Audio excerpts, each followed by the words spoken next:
Hello students, welcome back to your own learning platform Vedika commerce classes. आज हम अपनी class के अंदर थर्ड बुक स्टार्ट करने जा रहे हैं, फाइनेंशियल स्टेटमेंट्स।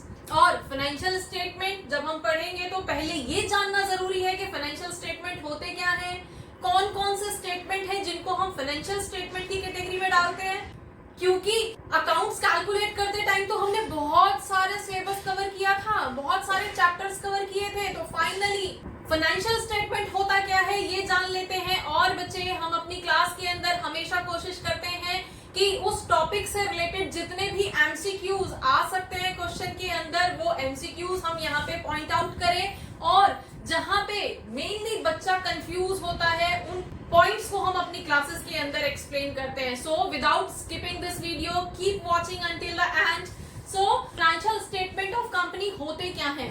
सबसे पहले तो बच्चे हमें ये जानना है कि फाइनेंशियल स्टेटमेंट या कंपनी हम कौन से एक्ट के अंदर पढ़ते हैं, वो भी तो एक एमसीक्यू की फॉर्म में आ सकता है ना। तो we study the company act 2013। तो अभी आप जो भी एक्ट पढ़ रहे हो, अभी आप जो भी रूल रेगुलेशंस पढ़ रहे हो, ये फाइनेंशियल स्टेटमेंट कौन सी एक्ट के अकॉर्डिंग है, दैट इज कंपनी एक्ट 2013। ठीक है। और फाइनेंशियल स्टेटमेंट्स को डिफाइन किया गया है सेक्शन 240 के अंदर। अगेन एमसीक्यू की फॉर्म में पूछा जा सकता है। ठीक है।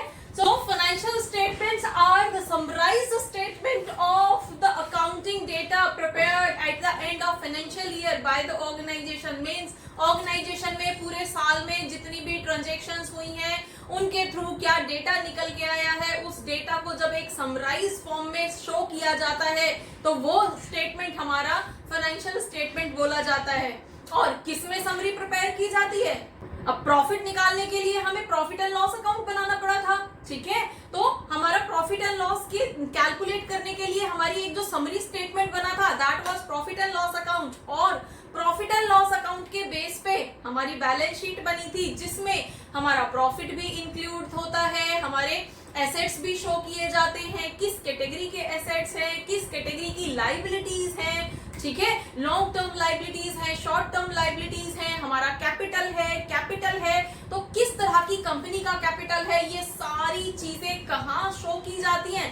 बैलेंस शीट में ना। तो बैलेंस शीट हमारा जो है फाइनेंशियल स्टेटमेंट बोला जाता है।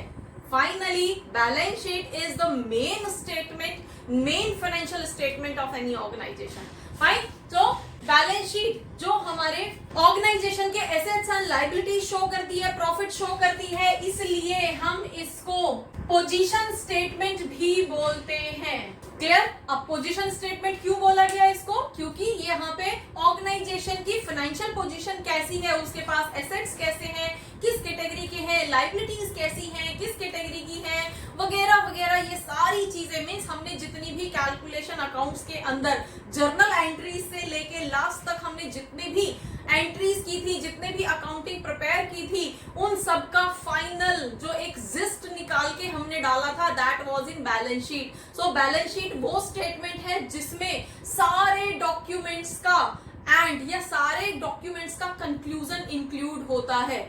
That's why वो ऑर्गेनाइजेशन की फाइनेंशियल पोजीशन शो करता है, इसलिए हम उसको फाइनेंशियल पोजीशन स्टेटमेंट भी बोलते हैं।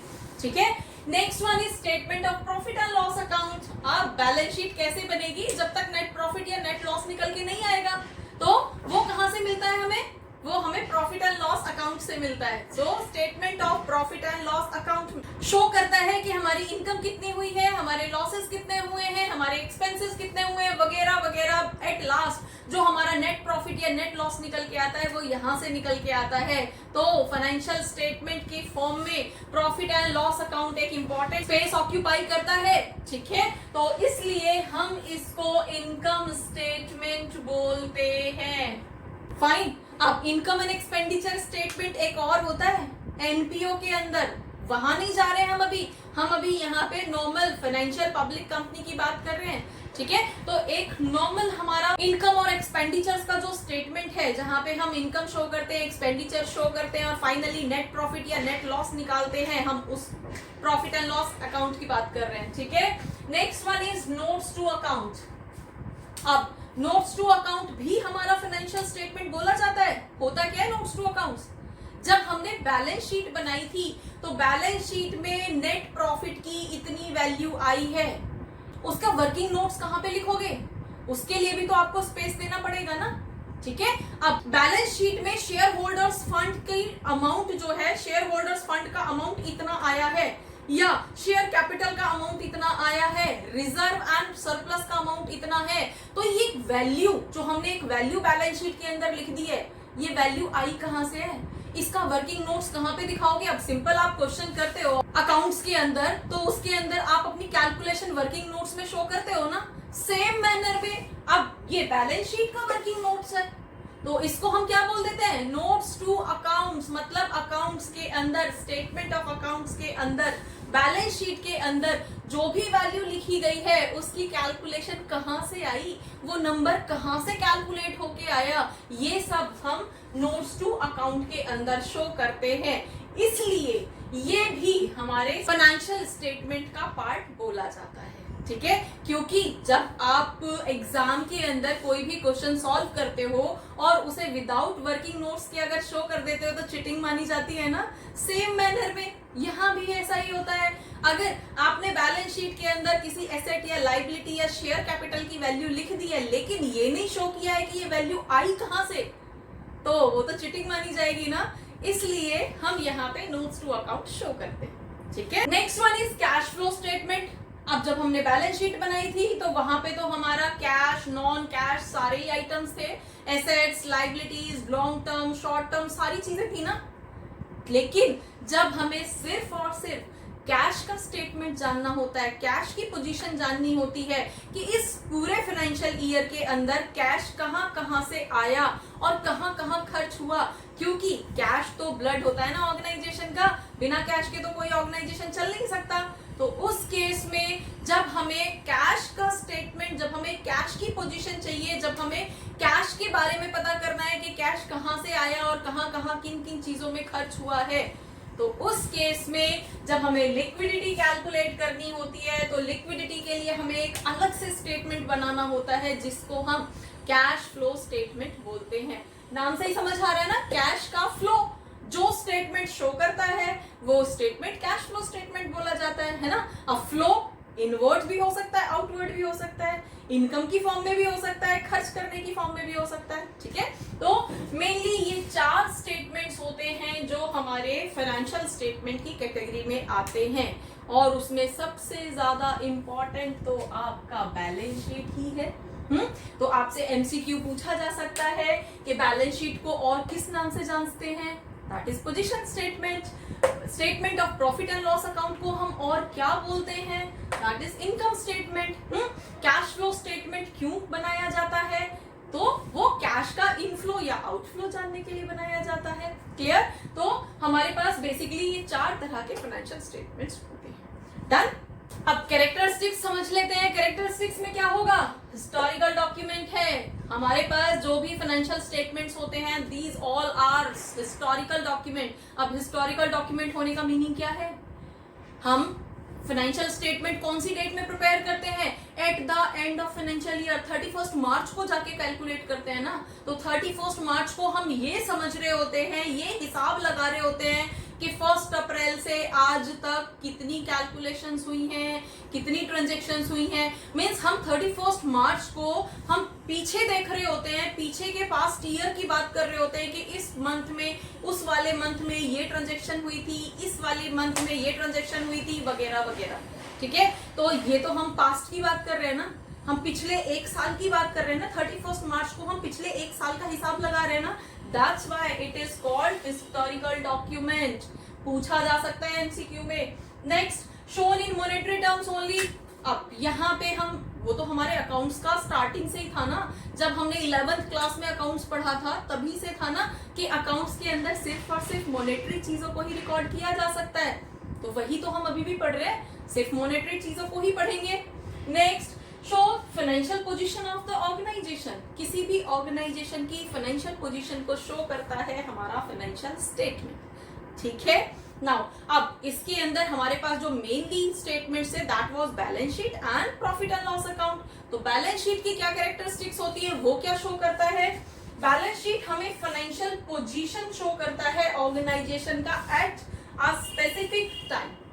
स्पेसिफिक टाइम मतलब at the end of financial year 31 March को वो ऑर्गेनाइजेशन की फाइनेंशियल पोजीशन शो करता है कि फाइनली पिछले एक साल में ऑर्गेनाइजेशन ने कितना प्रॉफिट अर्न किया, ठीक है, कितना लॉस किया, ठीक है, कहां कहां पे क्या उसका कैश खर्च हुआ, वगैरह वगैरह वगैरह, ठीक है। जितनी भी ट्रांजैक्शंस हमारी हुई होती हैं, फाइनली आज कंपनी के पास कितने एसेट्स हैं, कितनी लायबिलिटीज हैं, कितना प्रॉफिट है, वगैरह वगैरह। नेक्स्ट अकाउंटिंग इक्वेशन शो करता है। अब यही सारे आइटम्स तो होते हैं। अब अभी तक हम पढ़ते थे assets equals to liabilities plus capital. अब कैपिटल, क्योंकि 11th क्लास में क्या था, हमने सोल प्रोप्राइटरशिप पढ़ी थी, तो अकेला ओनर था, उसने जो भी पैसा लगा दिया वही कैपिटल थी, है ना। नेक्स्ट हमने पार्टनरशिप फर्म पढ़ी। पार्टनरशिप फर्म में सारे पार्टनर्स ने मिलके जो पैसा टोटल वहां पे इन्वेस्ट कर दिया, दैट वाज कैपिटल, है ना। लेकिन यहाँ पे तो कैपिटल नाम ही नहीं है, कैपिटल तो नाम ही गायब हो गया यहाँ पे, और यहाँ पे क्या हो गया है, शेयर होल्डर्स फंड। बेटा ये भी कैपिटल ही है, इक्वेशन हमेशा वही रहेगी जब तक लाइफ लॉन्ग आप अकाउंट्स पढ़ोगे, equation would be same, assets equals to liabilities plus capital. The only difference is here the capital is invested by share holders. यहाँ पे जो पैसा इन्वेस्ट किया जा रहा है कंपनी में, वो, क्योंकि हम तो शेयर होल्डिंग कंपनी पढ़ रहे हैं ना, हम पार्टनरशिप फर्म तो पढ़ नहीं रहे कि पार्टनर्स लगाएंगे पैसा, है ना। सोल प्रोप्राइटर नहीं पढ़ रहे हैं कि सोल अकेला प्रोप्राइटर होगा वो पैसा इन्वेस्ट करेगा, हम तो यहाँ पे शेयर होल्डिंग कंपनी पढ़ रहे हैं। तो यहाँ पे तो सारे शेयर होल्डर्स मिलके पैसा इन्वेस्ट करेंगे, कंपनी का जो मेन ओनर है उसका पैसा नहीं होगा। पैसा कहाँ से आएगा, वो शेयर्स इशू करके पब्लिक से पैसा मंगाएगा शेयर्स के नाम पे, फिर उस पैसे को बिजनेस में इन्वेस्ट करेगा, उस कंपनी में इन्वेस्ट करेगा, उस नए प्रोजेक्ट में इन्वेस्ट करेगा। मतलब पब्लिक के पैसे को शेयर्स के नाम पे मंगाया जाएगा, फिर उसको बिजनेस के अंदर यूज किया जाएगा, फिर उससे प्रॉफिट अर्न किया जाएगा और उसका प्रॉफिट पब्लिक को रिटर्न कर दिया जाएगा। क्लियर। और उसमें ओनर अपने लिए भी प्रॉफिट अर्न करेगा और पब्लिक के लिए भी, क्योंकि डिविडेंड तो उन्हें भी देना है ना। तो यहाँ पे शेयर होल्डर्स फंड का मतलब है कि कंपनी अपना खुद का पैसा इन्वेस्ट ना करके पब्लिक का पैसा यूज करके अपने लिए और पब्लिक के लिए प्रॉफिट अर्न करती है और पब्लिक को लौटा देती है, ठीक है। तो उसको हम बोलते हैं शेयर होल्डर्स फंड। तो यहाँ पे कंपनी में इन्वेस्ट करने के लिए जो पैसा आएगा वो पब्लिक से आएगा, ठीक है। इसलिए हम यहाँ पे इसको बोलते हैं share holders fund, share holders का पैसा। क्लियर है, तो कैपिटल ही ना। तो हमारे लिए यहाँ पे इक्वेशन क्या शो होगी, assets equals to liabilities plus share holders fund. अब शेयर होल्डर्स फंड में अलग अलग कुछ कुछ चीजें आती हैं जो आपको यहाँ पे पढ़नी है, ठीक है। जैसे कि शेयर कैपिटल, जैसे कि रिजर्व एंड सरप्लस, जैसे कि शेयर वारंट्स, वो हम अपनी नेक्स्ट क्लास के अंदर करेंगे। अभी हम यहाँ पे बस छोटा सा समरी इसको प्रिपेयर करें, ठीक है। तो फाइनली बैलेंस शीट के अंदर क्या शो किया जाता है, एसेट्स शो किए जाते हैं, लायबिलिटी शो की जाती है और कैपिटल के नाम पे शेयर होल्डर्स फंड शो किया जाता है। डन। दूसरी तरफ प्रॉफिट एंड लॉस अकाउंट की कैरेक्टरिस्टिक्स, अब ये तो सारी वही है ना जो 11th क्लास में आप लोगों ने किया था, तो बदला थोड़ी है कुछ भी।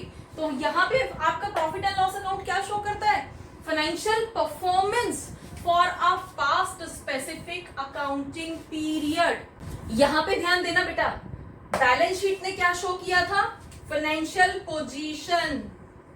क्लियर।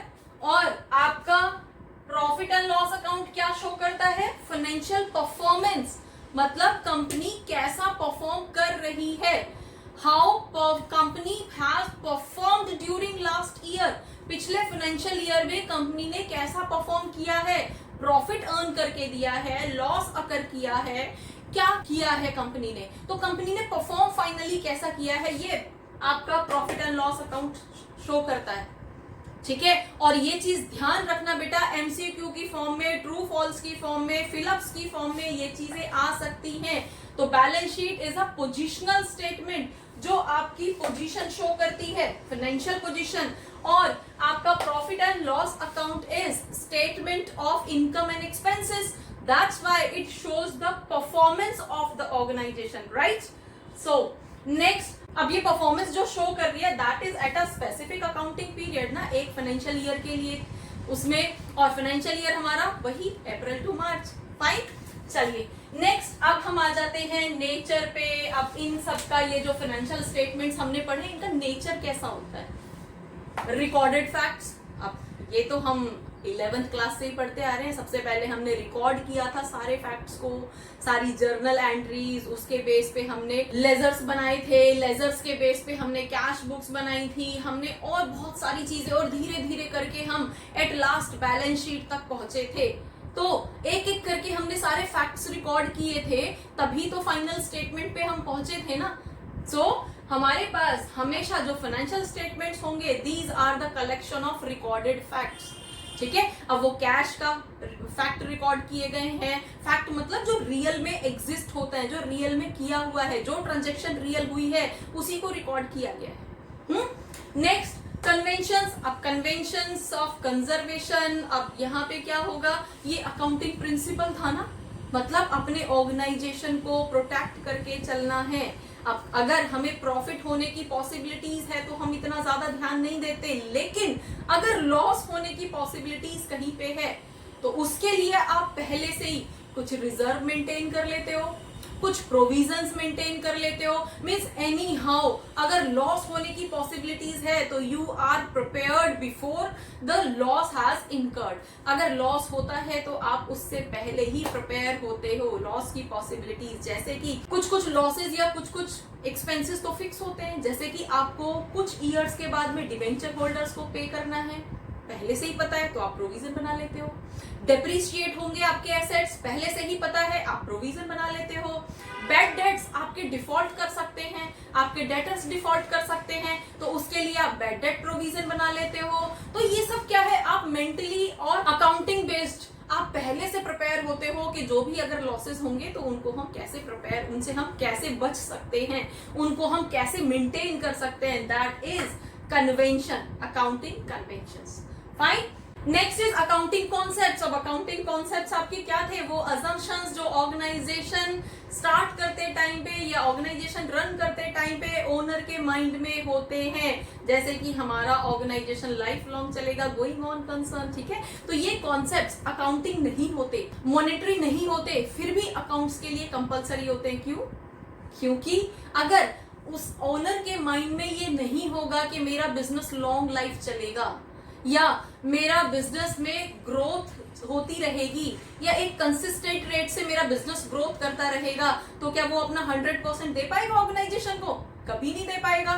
तो वो ओनर या फिर वो बिजनेस प्रॉपरली रन करे, उसके लिए ये कॉन्सेप्ट्स ओनर के माइंड में होने जरूरी होते हैं। सो फाइनली हमारे जो अकाउंटिंग स्टेटमेंट्स हैं वो अकाउंटिंग कॉन्सेप्ट्स पे बेस्ड होते हैं, कन्वेंशन प्रिंसिपल्स को फॉलो करते हुए होते हैं, and personal judgements are always there. ठीक है, जो भी अकाउंट प्रिपेयर कर रहा है उसके पर्सनल जजमेंट, पर्सनल बायसनेस, इस तरह की चीजें तो अकाउंट्स के अंदर हो ही जाती हैं। तो हमारे पास अब पर्सनल जजमेंट ये भी होता है कि हमारे पास प्रॉफिट निकल के आया है या लॉस हुआ है, तो उस पे बोर्ड ऑफ डायरेक्टर्स क्या अज्यूम कर रहे हैं, उनका अपना क्या जजमेंट है, उनकी अपनी क्या थॉट है उस चीज के लिए। प्रॉफिट हुआ है तो काफी है या ज्यादा है या एक्सपेक्टेशन से ज्यादा है, वो क्या सोचते हैं इस बारे में, वो भी मैटर करता है। ऑर्गेनाइजेशन आगे किस तरह से मूव करेगा इसके लिए। ठीक है, next source of financial information.